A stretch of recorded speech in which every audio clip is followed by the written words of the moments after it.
আমার নাম ফরিদা বেগম। আমার কাজের কোনো সময়সীমা নেই, কখনো ভোর হয়ে যায়, কখনো রাত। মানুষের জন্মের সময়ই তেমন। আমি 2টা ইউনিয়নে কাজ করি। একটা বাচ্চা পেটে আসার পর থেকে বাচ্চা এবং মা যাতে সুস্থ থাকে এবং মা এবং বাচ্চার যাতে কোনো ঝুঁকিপূর্ণ সমস্যা না দেখা দেয় সেগুলো শনাক্ত করা এবং নিরাপদ প্রসব নিশ্চিত করা, এগুলো সম্পর্কে আমি কাজ করি।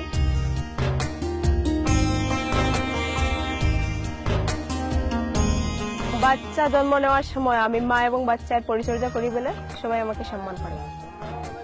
ভালো আছেন? কলা দেন তো একখানা।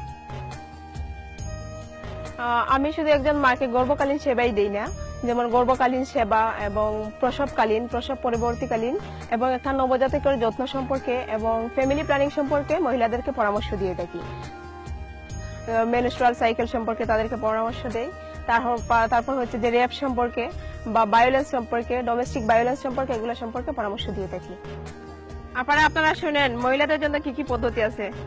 প্রথমে হচ্ছে কাবার বড়ি, তারপর হচ্ছে ইনজেকশন, ইমপ্লান্ট, তারপর হচ্ছে আইউডি, কপারটি যেটা আর কি। পড়াশোনা করতে গেছি আমার মায়ের উৎসাহে। আমার নাম কমলাপতি। আমি 12 বছর ধরে ডেলিভারি করতে আছি। এর মধ্যে আমার মেয়েরও লেখাপড়া করাইছি, করাইয়া এই লাইনে মিডওয়াইফ হয়ে আইসেন। তাই না ইয়া দেশে ইয়া তাই 10টা ডেলিভারি করছে। আজকে আমার মায়ের এই লাইনে লেখাপড়া করাই নিচ্ছে। আজকে গরিবের সেবা হইতে আছে, গর্ভবতী মা সেবা হইতে আছে। তবে আনন্দ তো কোনো অভাবই নাই, আনন্দের কোনো সীমাই নাই।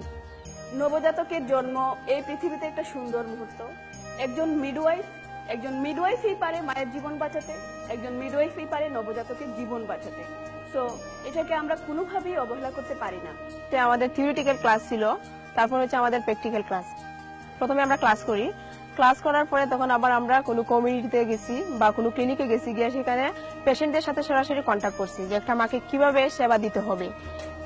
2টা জীবন আমার হাতে, একটা জীবনের যে কত মূল্য বা একটা জীবন দিয়ে আসলে কি, মানে খুব ইমোশনাল হয়ে যায় আমি যে কিভাবে ওদেরকে ভালো সেবা দিব বা আমি যাতে নিরাপদ মাতৃত্ব নিশ্চিত করতে পারি এবং 2টা জীবন যাতে বাঁচাতে পারি। আমার চেষ্টা কোনো ত্রুটি থাকে না।